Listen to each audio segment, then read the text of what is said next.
After harvest last year, we sowed a cover crop, and it's actually a very important part of the season. It brings nitrogen, it breaks up the soil, it acts as a medium for the little insects to grow and feed upon each other and manage some of the vine disease we have.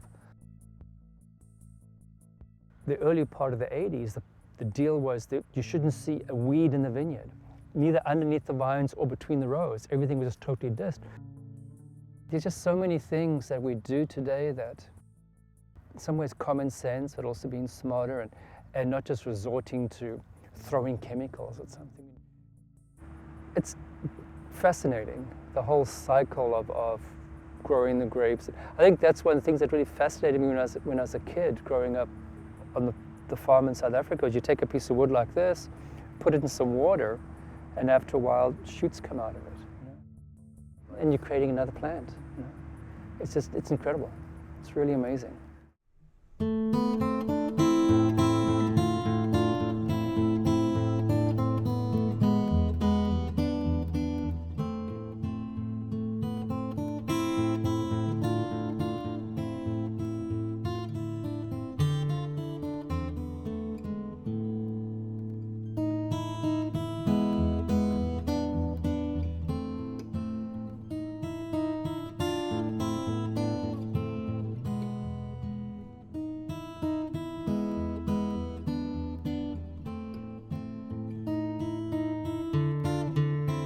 And this is Merlot from the southern part of Napa Valley, which is much cooler climate.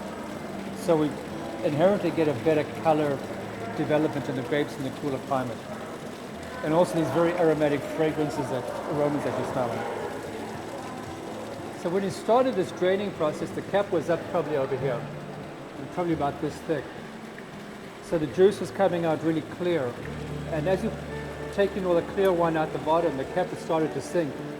And the cap is probably occupying this much of the tank right now, which is why we're starting to get so many skins coming out. And as the cap gets to about here, it'll slow down and we'll get a lot more skins. And I'll have to kind of keep pumping the valve to keep it clear and keep stuff coming out.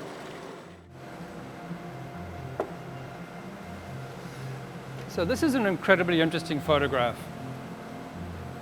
When I came to Napa Valley in 1979, there were about 62 wineries in Napa Valley when I joined Beaulieu Vineyard. And in the mid-80s, Lee Knowles, who was the president of Beaulieu at the time, held a luncheon to honor BV's winemakers. And to put this in perspective, Beaulieu Vineyard was founded in 1900 by George Latour. And this year, BV would be 115 years old. And in that 115-year time frame, there have been about 8 winemakers, which has to be unprecedented in our industry. And this photograph is of a couple of the BV winemakers. Missing from the photograph are three of the winemakers. Joseph Ponti, who was like the cellar master at BV in the early 1900s. And then in 1937, George Latour hired a gentleman called Andrei Chalachev, who is this person in the photograph. Andrei had an incredible influence on the California wine industry and is really one of the iconic people in our industry today. He was replaced by a person called Dr. Richard Peterson. And Dick Peterson was at Beaulieu for a couple of years. He was replaced by Theo Rosenbrand. And he was succeeded by the person who hired me in 1979, a person called Tom Selfridge. And unfortunately, Tom is not in this photograph. Following, when Tom was promoted, I became winemaker, and I was succeeded by Joel Aiken, and he was succeeded by his assistant, Jeffrey Stambor, who is now the winemaker at Beaulieu. So when you look at it, 8 winemakers in 115 years of winemaking, each of which covered some fairly substantial parts of our winemaking. Mathematically, it says we need about 18 barrels. So we might be 3 barrels short.